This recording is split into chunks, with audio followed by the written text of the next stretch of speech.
Name and relationship to the deceased. My name is Marilyn Honeypott. My relationship with Pepperwood was, sorry,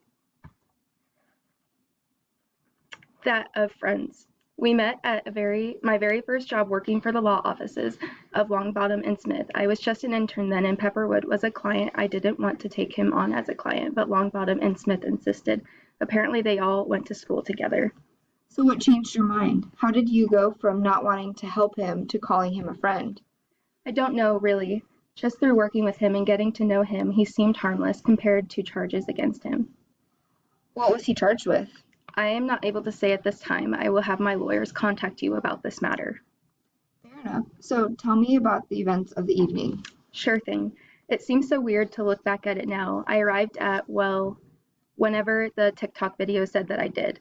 I got there and Mrs. Longbottom was the coordinator of all of our events. I was instructing everybody to do this video. Then after that, I settled in as Mr. Pepperwood made me a drink. He was always such a good mixologist. I made small talk with everyone, but to tell you the truth, I wasn't very focused. And why was that?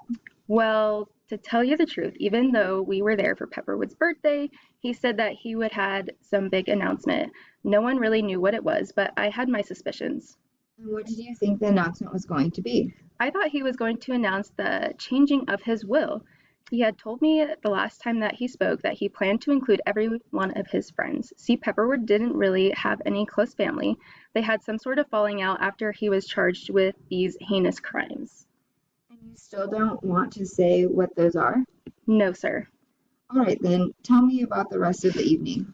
The rest of the evening was actually very pleasant. We ate promptly at 6, always at 6, and the food was very lovely. Steak and so many sides, all of Mr. Pepperwood's favorites. What do you mean always at 6? We always eat at that time on account of Mr. Timothy's condition. Anyway, I think after dinner it was dessert. Then a group of us decided to play a game of euchre. And gosh, that must have lasted until, we heard the scream. Oh dear, I forgot about that. So awful. I'm sorry for making you relive these terrible moments, but that would have been around 11 o'clock. Is that correct? And who was with you playing this game? Did at any point they get up to leave? Did you recognize the person who screamed? Yes, it was just before 11. It was Mr. Pepperwood. We all came running. I don't remember anyone not being there. I know that doesn't help, but that is what I remember. I can tell you that Mr. Smith, Mr. Badger, and Mrs. Longbottom have solid alibis because they were there with me playing cards. Longbottom did go to the bathroom at one point, but that must have been 45 minutes or so before we heard Pepperwood.